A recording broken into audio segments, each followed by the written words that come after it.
I come that they might have life. John 10:10.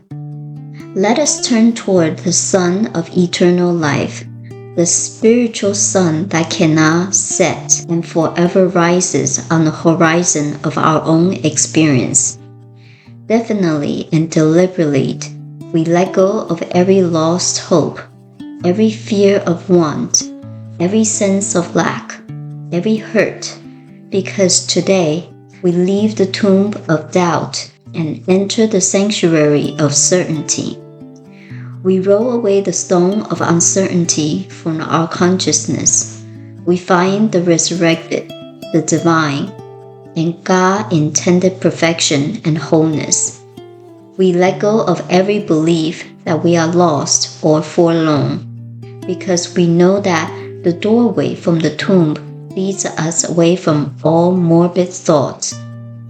We are standing forevermore in the glory of an everlasting protection of the One Presence.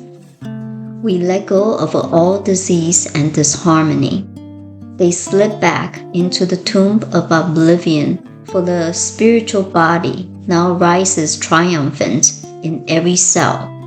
We are instantly renewed by the creative principle of eternal life that is within us.